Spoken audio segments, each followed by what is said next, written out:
The space station Vero was always busy. Ships came and went, bringing traders, travelers, and workers from dozens of planets. Lights glowed from every corner, and the air buzzed with voices in many languages. To most visitors, it was an exciting place. To Tom, a human engineer, it was just another workplace. Tom had lived on Vero for 3 years. He worked in the maintenance sector, fixing broken machines, repairing docking gates, and checking energy grids. His job was important, but not glamorous.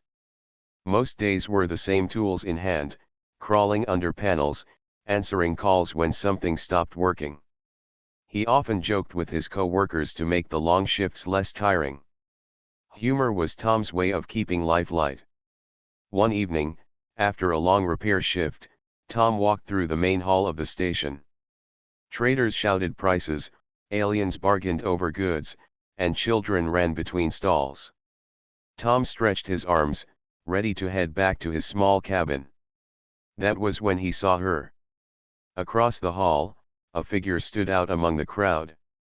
She was tall, dressed in flowing dark robes that shimmered like liquid metal. Her skin was pale, almost glowing under the lights, and her eyes were strange, bright, sharp, and filled with an unblinking calm. The people around her moved aside without being told, as if they felt an unseen pressure in her presence. Tom slowed down, staring without meaning to. The woman was unlike anyone he had seen before. Something about her made the air feel colder, heavier. But he was tired, and his first instinct was not fear, it was humor. He chuckled to himself, shaking his head. Then, with no one near enough to hear him, he muttered under his breath, "I want you." To Tom, it was just a careless joke, half amusement, half exhaustion. Humans often made silly comments to themselves. He didn't know that the figure across the hall had sharper hearing than any human, and that she took every word seriously. The woman's glowing eyes turned toward him.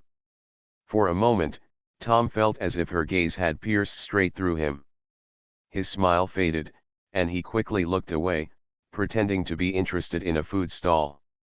The crowd moved again, and when Tom glanced back, the woman was gone.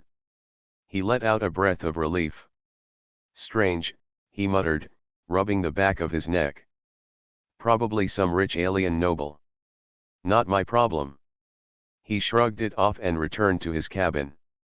That night, Tom sat on his narrow bed, eating a simple meal from a packet. He thought again about the pale woman. The way people avoided her, the way her eyes glowed, it was unsettling. But his tired mind soon pushed the thought away. He finished his meal and went to sleep, unaware of the events his words had already set in motion. The next morning started like any other. Tom reported to the maintenance deck, checked the repair schedule, and grabbed his toolkit. While he was fixing a broken energy panel near Dock 6, a loud alarm suddenly rang across the station. Red lights flashed. Workers stopped and looked up. Through the glass wall, a sleek black ship approached. Its design was unlike the bulky freighters or cargo vessels that usually visited. This ship was sharp, smooth, and silent, like a shadow moving across the stars. Station security rushed into position, but none dared fire. The ship sent a coded signal, and the docking gates opened as if commanded.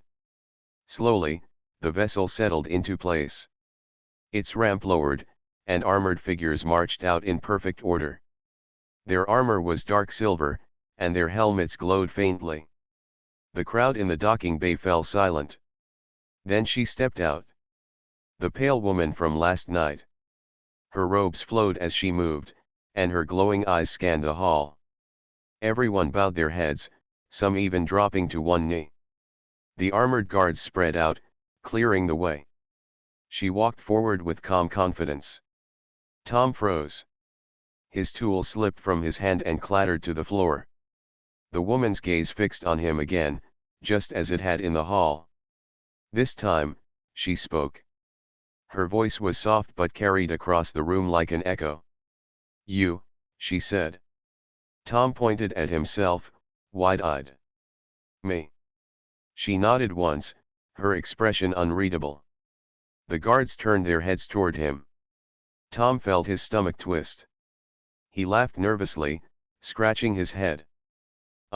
Did I do something wrong? I was just fixing the panel. The woman stepped closer. The workers around him quickly backed away, leaving Tom standing alone. She stopped in front of him, her eyes glowing brighter. Your words, she said. I have come to accept them. Tom blinked. My words. Her gaze did not waver. You said, I want you. Such a declaration cannot be ignored. I am Queen Myra of Clyra. And by the right of literal acceptance, you will come with me. The docking bay went silent. Workers stared in disbelief. Tom's mouth opened, but no words came out. Finally, he laughed, shaking his head. Wait. That was a joke. Just a joke. Humans joke like that, you know? It doesn't mean anything. But Myra's expression remained calm, serious, and unbending. Words are binding. You have chosen. And now, I choose you. Tom felt the ground tilt beneath his feet. His joke, meant for no one but himself, had just been taken literally by the most powerful alien queen he had ever met. And she wasn't asking. The air inside the docking bay felt heavy. Workers and guards kept their eyes down, afraid to even breathe too loudly. Queen Myra stood tall in her dark robes, her glowing eyes fixed on Tom. Her armored guards waited silently, hands resting on their weapons but not drawing them. The moment stretched too long, and Tom's nervous laugh sounded louder than he wanted. He rubbed the back of his neck, forcing a crooked smile. Look, Your Majesty Queen Myra, right? I think you misunderstood me. Humans sometimes say things we don't really mean. It's called a joke. I didn't actually mean, I want you. The Queen tilted her head slightly, studying him like a puzzle. Humans may twist words for amusement. But the right of literal acceptance does not bend. Your words were clear. They were heard. They were claimed. Now you will come. Tom's smile faded. His heart thumped harder in his chest. Around him, the other workers backed away even further, leaving him alone in the open. He glanced at the station guards, hoping for help, but none moved. In fact, some looked frightened, as if even trying to interfere would be a mistake. Come with me, Myra said, her voice calm but carrying a finality that made it sound less like an offer and more like a command. Tom opened his mouth, then closed it again. He wanted to argue, but the way she looked at him calm, certain, and unstoppable made him hesitate. Humor had always been his shield, so he tried again. Well, I mean, normally a person buys me dinner first. A few workers in the distance gasped softly, but Myra did not react with anger. Instead, her glowing eyes narrowed slightly, not in threat but in curiosity. You deflect fear with light words, she said. Interesting. Most would beg or run. Tom swallowed. Yeah, well, I'm not most. Myra studied him for another long moment. Then she turned slightly, raising one pale hand. Her guard stepped forward. Prepare his quarters, she commanded. Tom's eyes widened. Wait, hold on quarters. Like, on your ship? She turned her gaze back to him. Yes. You will come to Clyra. It is the way of the right. Tom felt his legs weaken. He wanted to shout no, but the guards around her looked like they could carry him with one arm if they wanted. And the crowd around him stared with a mixture of pity and awe, as if he had just been chosen by fate. This is crazy, Tom muttered under his breath. But Myra heard it. Not crazy, she replied softly. Binding. Before he could argue more, two of her guards stepped beside him. They did not grab him, but their presence was enough to guide him forward. Tom walked stiffly, his mind spinning with questions. How did this happen? All because of a stupid joke. The group moved through the station, Myra walking ahead like a shadow gliding over the floor. People in the hall stopped and bowed or moved quickly aside. Tom felt dozens of eyes on him. Whispers followed, "The Queen has chosen him." A human. Impossible. They reached the docking bay again, where her sleek black ship waited. Its hull reflected the station lights like polished glass, and strange symbols glowed faintly across its sides. The ramp was still lowered. Tom slowed his steps. "I really don't think this is a good idea." Myra looked back at him, her expression calm but firm. "Ideas matter little. Destiny does not ask." The words sent a chill down his spine. Still, the guards guided him gently but firmly up the ramp. Inside, the ship's halls were dim and smooth, lit by pale blue lights along the walls. It felt less like a machine and more like stepping into some ancient temple. They led him to a chamber that was surprisingly comfortable: soft bedding, a table, a chair, and a screen showing the stars. Tom blinked. "This is for me." Myra nodded once. "You will stay here until we reach Clyra. My ship will not harm you. You are under protection now." Tom sat on the edge of the bed, his hands gripping the blanket. "Protection? From what? I wasn't in danger until now." Her glowing eyes softened slightly, though her face remained calm. "You do not see the threads yet.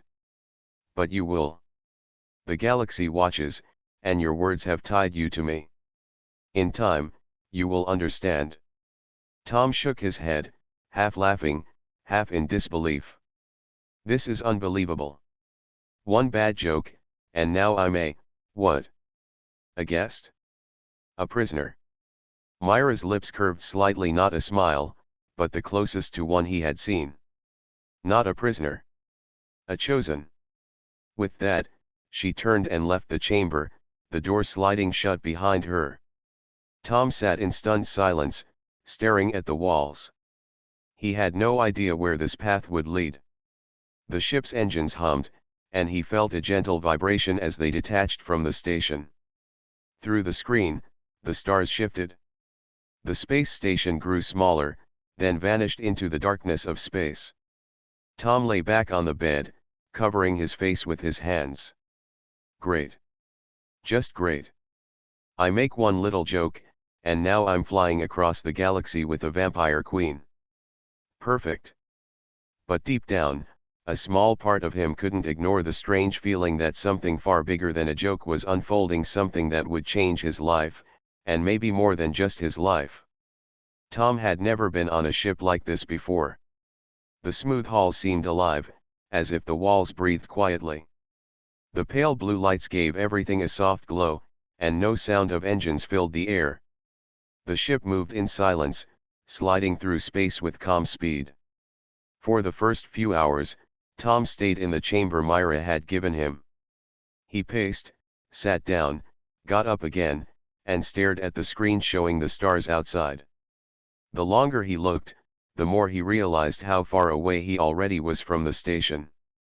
Earth was many jumps beyond, too far to run back. Finally, the door opened with a soft hiss. One of Myra's guards entered. Unlike her, the guard wore a full helmet, silver gray and faceless. His voice was deep but not unfriendly. "The Queen asks you to join her in the common hall," he said. Tom hesitated, then stood. "Do I have a choice?" The guard tilted his head. "The Queen does not command as a jailer. You may refuse. But she expects you." Tom sighed. "Right. Let's go, then." He followed the guard through twisting halls until they reached a wide room at the center of the ship. It was not like any dining hall he had seen. Strange banners hung from the walls, showing symbols that glowed faintly. Long tables of dark metal stretched across the room, though only a few were in use. Some alien crew members sat quietly, eating or talking in low voices. At the far end, Queen Myra sat at a raised seat. She looked the same as before, calm, pale, her glowing eyes watching everything. When Tom entered, the conversations in the hall fell silent. The crew turned to look at him. He felt their stares like heat on his back. Myra lifted one hand. Come. Tom walked slowly toward her.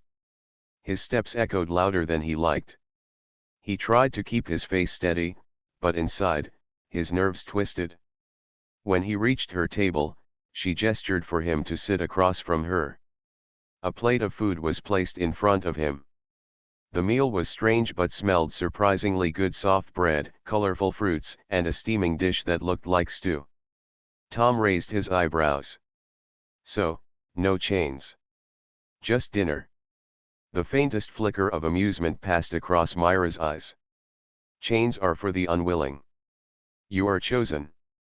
You will be treated with respect. Tom poked the food with a fork.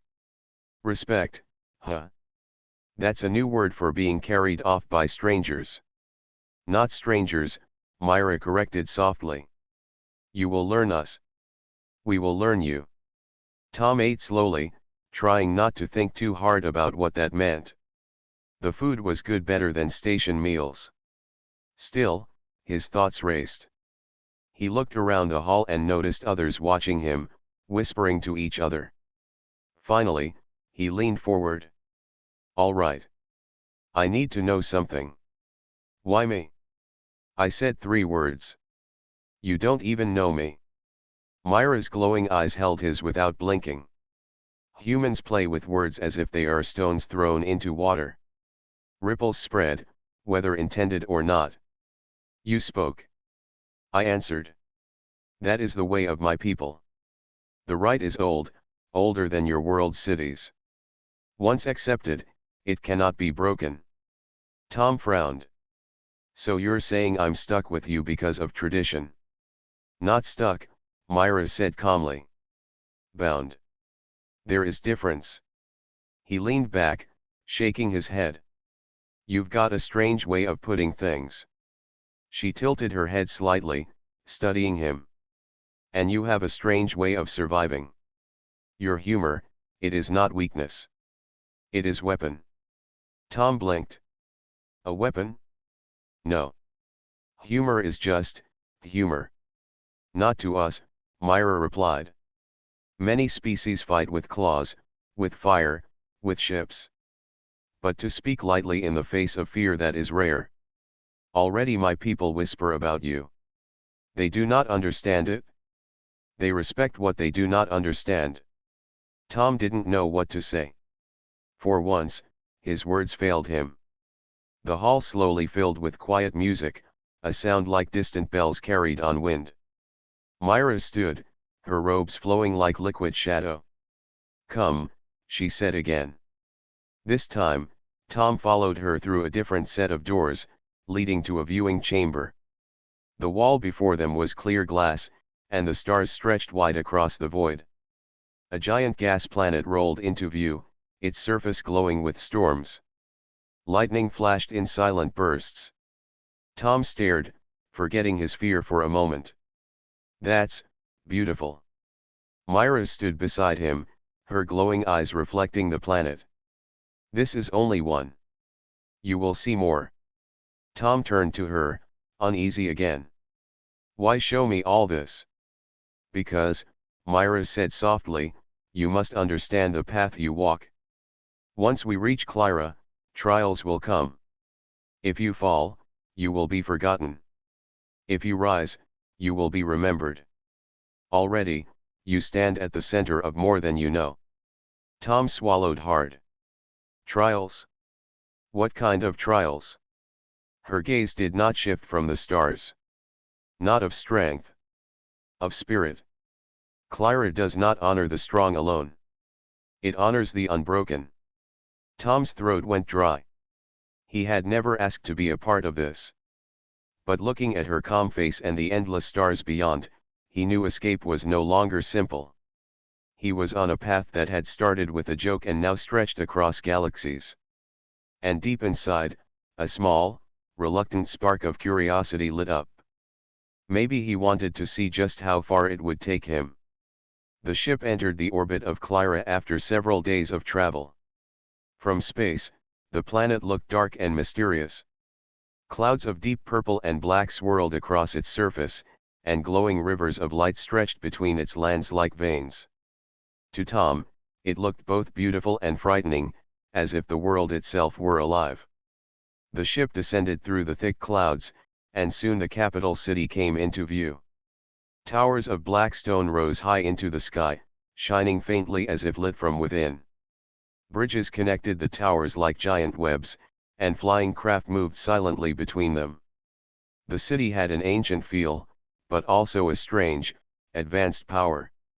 Tom stood by the viewing window, his stomach tightening. "So, this is Clyra," he muttered. Myra, standing beside him, nodded. "This is home. And now it is where you will be tested." Tom frowned. "Tested?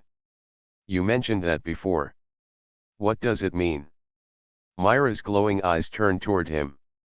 "The rite cannot be completed until you prove yourself. Words brought you here. But only trials can decide if those words carry weight." Tom let out a nervous laugh. "Great. Trials. Just what I wanted." The ship landed in a vast courtyard of stone, surrounded by high walls carved with symbols. Hundreds of Clyrans stood waiting, their pale faces turned toward the ship. Some wore robes, others armor, but all bowed as Myra stepped down the ramp. Tom followed hesitantly, feeling the weight of every pair of glowing eyes on him. Whispers rose through the crowd. He couldn't understand their language, but he knew they were talking about him, the human, the stranger who had dared to speak strange words to their queen. Myra lifted her hand, and silence fell. "He has spoken. He will be tested," she said firmly. The crowd parted, revealing a large circular platform in the center of the courtyard. Strange symbols glowed on the ground, forming patterns like stars and spirals. Guards gestured for Tom to step forward. Tom swallowed hard. "Do I really have to do this?" Myra's gaze was steady. "If you walk away now, you are nothing. If you face the trials, you may become something more." Tom sighed. "Why do I feel like I'm in the middle of some ancient game show?" Still, he stepped onto the platform. The symbols beneath his feet glowed brighter, and a humming sound filled the air. The first trial began. A wall of light rose around the platform, forming a cage. Strange shapes appeared in the air, puzzles made of floating cubes that shifted constantly. A voice echoed in Tom's mind, though he couldn't tell if it was real or part of the trial: "Solve, or fail." Tom stared at the cubes. "Oh, great. Space puzzles." He reached out and touched one. It spun, changing the pattern of the others. After a few minutes of fumbling, he groaned. "This makes no sense." Then he remembered something. Back on the station, he often repaired machines by not following manuals but by experimenting, turning mistakes into solutions. He tried the same here, twisting cubes randomly, laughing when they rearranged in ridiculous shapes. To his surprise, the pieces clicked together, forming a glowing star. The light wall faded, and the crowd murmured in surprise. Myra watched closely, her expression calm but her eyes thoughtful. The second trial began. A beam of light shot from the ground, shaping into a figure made of shadow and flame. It stepped toward Tom, raising arms that ended in sharp blades. The voice spoke again: "Stand, or break." Tom's heart pounded. "You've got to be kidding me." He looked around for a weapon but saw none. The shadow lunged, and Tom ducked clumsily, rolling across the platform.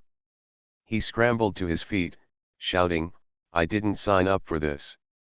The shadow struck again. Tom grabbed one of the glowing cubes left over from the puzzle and threw it. To his shock, the cube exploded into light, stunning the shadow. Tom blinked. "Oh. That actually worked." He grabbed another cube, hurling it with all his strength. This time, the shadow dissolved completely, vanishing into sparks. The crowd gasped. Breathing heavily, Tom stood in the center of the platform. Still alive. Somehow. The third and final trial began. The light wall disappeared, leaving only silence. A single voice echoed, "Speak, or be forgotten." Tom frowned, confused. Speak. Speak what? Then he understood it wasn't about puzzles or shadows now. It was about his words. His joke had brought him here, but now he had to show more than humor. He had to show truth. Taking a deep breath, Tom raised his voice. "I'm just a human. I'm not a warrior, or a genius, or a leader. But I don't give up easily. Maybe that's what makes humans different. We stumble, we laugh, and we keep going, even when we don't understand what's happening." His voice echoed through the courtyard. For a moment, silence followed. Then the symbols on the ground glowed brighter, surrounding him with light. The trials ended. The crowd erupted into murmurs, some shocked, some approving. Myra stepped forward, her eyes brighter than before. She spoke clearly so all could hear. "He has passed." Tom nearly collapsed from relief. Passed? Really? That was passing. Myra nodded slowly. Not with strength. Not with knowledge. But with spirit. That is what Clyra honors. As the crowd bowed again, Tom realized something. He had survived the trials not by being someone else, but by being himself. And though he didn't fully understand why, the Vampire Queen had chosen to accept that. Tom was still trying to catch his breath after the trials. His legs felt weak, and his hands shook, but he was alive. The crowd that had once doubted him now looked at him with a mixture of surprise and respect. Some whispered quietly, others bowed their heads slightly when he walked past. Tom could hardly believe it. Later that evening, he was given a chamber inside Myra's great palace. The walls were made of black stone that glowed faintly with silver lines, and tall windows showed the endless city outside.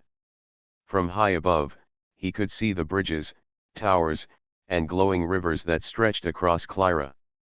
It was breathtaking but also intimidating. Tom lay on the bed, staring at the ceiling. "I pass some glowing puzzles, throw a few cubes, and say a speech," he muttered to himself. "And now I'm, what? A guest? A hero? I don't even know anymore." He closed his eyes, but rest didn't come. Something about the palace felt too quiet, too watchful. The next day, Myra called for him. He found her in the great hall, seated on her dark throne. Her guards stood around her like statues. She looked calm, but Tom could tell something was different. Her gaze was sharper, her voice lower. "Word of your trial spreads quickly," she said. "Not all welcome it?" Tom frowned. "What do you mean?" "There are rivals," Myra explained. "Factions who wish to see me weakened. To them, you are not proof of human spirit. You are a weapon they could use, or a threat they must remove." Tom blinked. "Me? A threat? I'm just a guy who fixes machines." "Not to them," Myra said. "To them, you are unpredictable. That makes you dangerous." Tom gave a nervous laugh. "Well, I always wanted to be famous, but not like this." That night, Tom's uneasy feeling returned. He was walking through the palace corridor when the lights flickered. Shadows stretched across the walls, and he heard footsteps behind him. He turned quickly, but the hall was empty. He continued, faster this time, until suddenly a group of masked figures stepped out from the side passages, blocking his path. Their armor was darker than Myra's guards, and their glowing eyes were red instead of silver. One of them raised a hand. "The human," the figure hissed. "You will come with us." Quietly. Tom froze. His throat tightened. Uh, no thanks. I think I'll stay right here. The figures stepped closer. Tom looked around for help, but the corridor was empty. His heart raced. He remembered the trials the shadow he had faced and realized this was no test. This was real. The first attacker lunged. Tom ducked clumsily, almost falling. He spotted a loose panel on the wall, sparks flickering inside. His engineer's instinct kicked in. He pulled a tool from his belt, something he always carried out of habit, and jammed it into the panel. The sparks burst out, and the sudden flash blinded the attackers for a moment.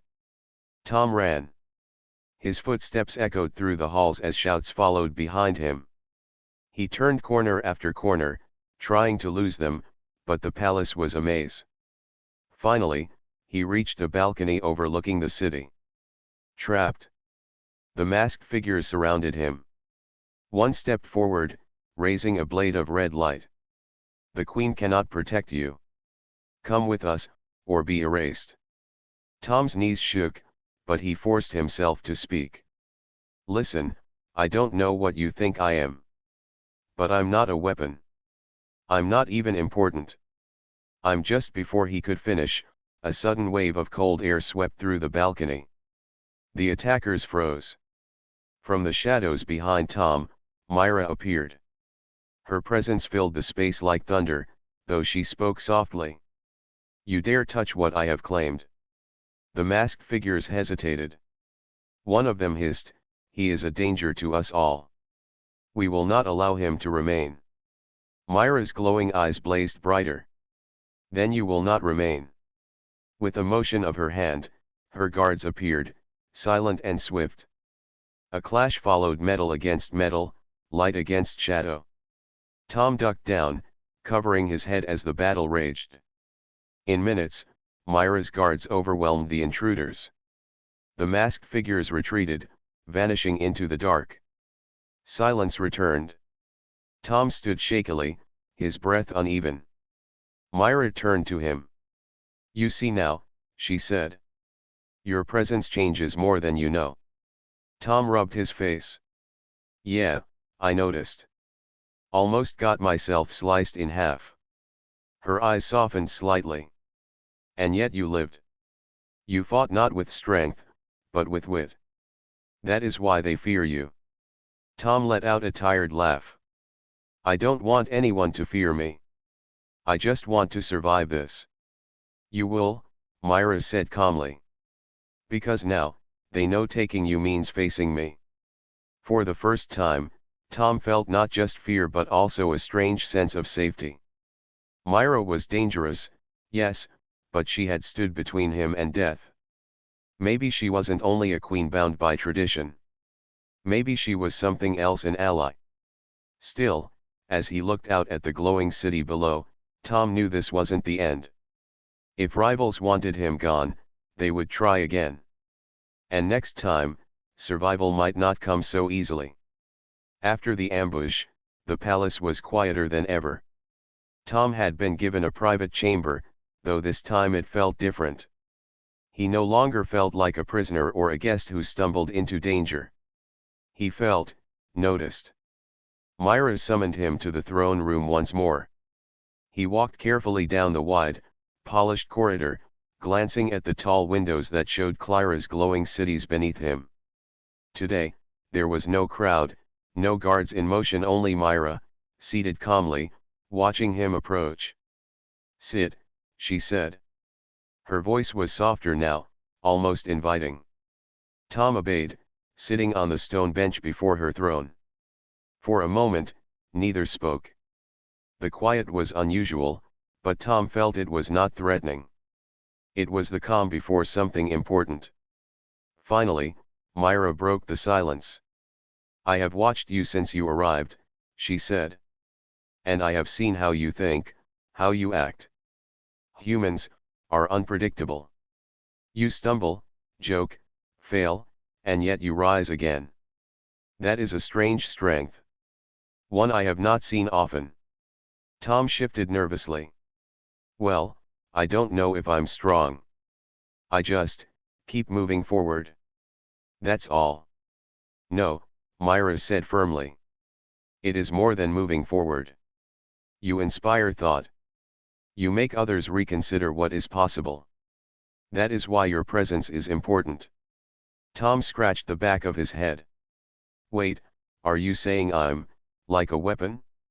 Or some kind of tool? Myra shook her head slowly. Not a tool. Not a weapon. But your uniqueness can influence more than a single battle or palace intrigue. Humans have something rare: imagination, humor, empathy. You use them naturally. Many species do not. Tom leaned back, absorbing her words. He had never thought of himself as extraordinary. In his world, humans were small, fragile, often ignored in galactic politics. Yet here, in Clyra, Myra's words made him feel different, like humanity might have more power than he had imagined. He finally spoke. So, you want to use me to understand humans? Myra's glowing eyes softened. Yes. But not to use you. To learn from you. To see what humans are capable of. And to protect Earth, if necessary. There are forces in the galaxy that could threaten your planet. Knowledge of humans' potential can prevent that. Tom's heart skipped. Protect Earth? You mean, you would actually defend my world? Perhaps, Myra said. If you help me understand it? If you show me the human mind, human courage, human heart, I can act with better purpose. Tom thought about this. All his life, humans had been seen as weak, small, unimportant. Yet here, a powerful queen acknowledged their value and even asked for guidance. This is huge, he said slowly. You really trust me? Myra leaned forward slightly. Trust is not the right word. Observation. Understanding.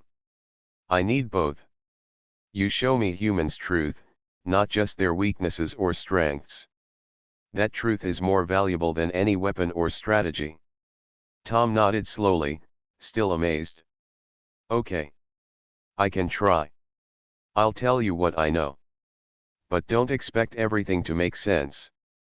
Humans are messy. Myra's lips curved faintly, almost a smile. That is exactly what makes you powerful. For the next few hours, Tom spoke. He explained Earth, human societies, small stories of life, humor, struggles, hopes. Myra listened quietly, asking questions only when she needed clarification. She did not judge or interrupt. Tom felt he had never been taken so seriously, not even by his colleagues on Vera. By the end of the day, something had shifted. Myra no longer seemed distant or untouchable. She seemed thoughtful, respectful, and even a little curious in ways Tom could not fully understand. Finally, Tom asked a question he had been holding back. Why me? Why did you even choose a joke? Why take my words literally? Myra paused. Because words reveal character. Even careless words. You could have panicked, lied, run, or begged. Instead, you reacted honestly, with humor and courage. That is why you stand before me. That is why humans can matter in ways the galaxy has not seen. Tom let out a quiet laugh, half disbelief, half relief. Wow. I just said something silly, and now we're talking about the fate of humans. Yes, Myra said, calm and sure. And it begins with small steps. You will return to Earth eventually. But your guidance, your understanding, will ripple farther than you imagine. Tom leaned back in his seat, staring at her glowing eyes. For the first time since he met the Queen, he did not feel fear. He felt purpose. He realized that humanity could matter, not because of strength or numbers, but because of their creativity, humor, and spirit. Myra stood. Rest now, human. Tomorrow we prepare for the journey ahead. You will need courage, insight, and patience. All of these will be tested. Tom nodded, feeling a new sense of determination. All right. I'll do my best. For Earth, well, for whatever this is. Myra's gaze softened one final time. That is enough for today. You are learning quickly. That is what matters. As Tom left the hall and walked through the palace corridors, he realized something remarkable. He had started as a man whose joke led to a dangerous adventure. Now, he was someone whose choices and words could influence not just Myra, but perhaps the galaxy itself. For the first time, he believed that humans could truly matter. The ship descended slowly toward Earth, its engines humming softly. Tom sat near the window, staring at the familiar blue planet below. After weeks in Myra's presence, traveling through the stars, facing trials and surviving threats, everything felt different. The world he once knew seemed small, fragile but also full of possibility. Myra sat across from him, quiet and calm as always. Her glowing eyes reflected the sunlight from the planet below. For a long moment, neither spoke. Finally, Tom broke the silence. So, this is it? I get to go home. Yes, Myra replied. Your journey here ends, but your influence is only beginning. Tom shook his head, trying to process everything. Influence? Me? I'm just a human. I fixed machines, told a bad joke, and now I've been part of some intergalactic adventure. Myra's gaze softened. Humans often underestimate themselves. Yet your courage, your humor, your honesty, they are rare traits. They can change minds, even civilizations. That is why you matter. Tom chuckled softly. Never thought my words would matter so much. I mean, one joke, and here I am, traveling with a vampire queen, saving myself from shadowy attackers, giving a lecture on human nature. Myra's lips curved faintly. Your words are stronger than you know.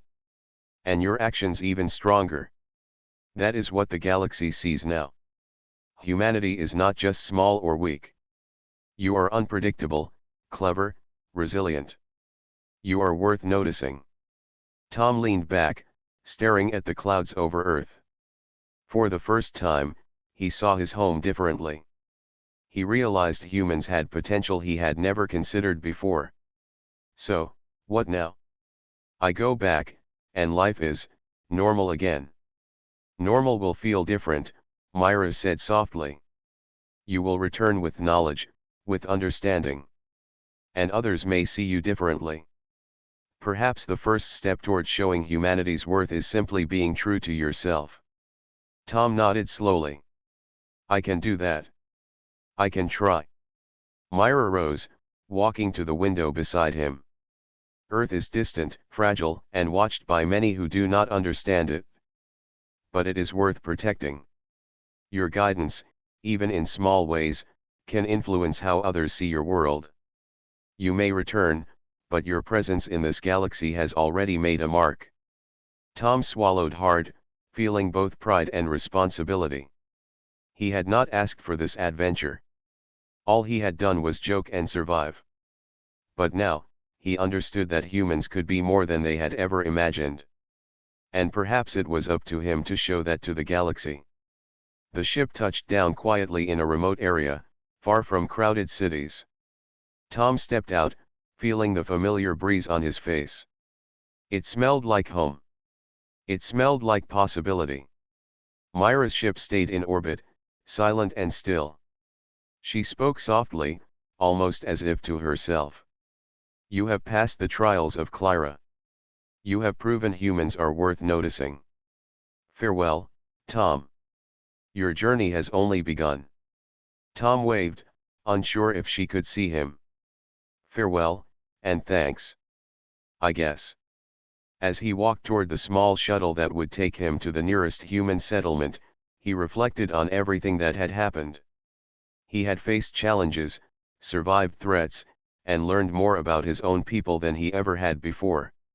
He thought about Myra, the calm, glowing-eyed queen who had taken his words literally, yet had grown to respect and understand humanity. he realized that she did not just see him as a human. She saw the potential of all humans, their courage, their humor, their unpredictability. And that was a powerful gift. When he reached the settlement, he was greeted by familiar faces. People looked at him curiously, some smiling, some asking questions. He told them stories of his adventure carefully, leaving out details they might not understand, but showing enough to make them think differently about humans' place in the galaxy. Tom knew that things had changed. Earth was still fragile, still small in the vast universe. But now, he carried knowledge, experience, and a spark of hope. He understood that humans could matter, not just to themselves, but to the galaxy. That night, Tom looked up at the stars. Somewhere far above, Myra watched Earth from her ship. Her glowing eyes lingered on the blue planet. She had learned much from the human she had chosen, and she had begun to respect not only him but the potential of his people. Tom smiled, a quiet, hopeful smile. He had started with a joke. He had faced trials, survived threats, and earned respect. And now, he carried the knowledge that humans were not just small, fragile creatures. They were clever, resilient, and capable of surprising even the most powerful beings in the universe. The galaxy had shifted, and humans were no longer invisible. Tom understood that he was part of something bigger than himself. And he felt ready to show the world, and the stars, what humans could truly do. As he walked back into the settlement, he felt a strange mixture of relief, excitement, and determination. His adventure had ended, for now. But the story of humans, and their place in the galaxy, was only beginning. Tom looked at the night sky one last time before heading inside. Somewhere up there, Myra's eyes followed him, thoughtful and patient. The bond they had forged would not fade. Humans had been noticed. Humans had been understood. And maybe, just maybe, humans would one day shine as brightly as the stars themselves.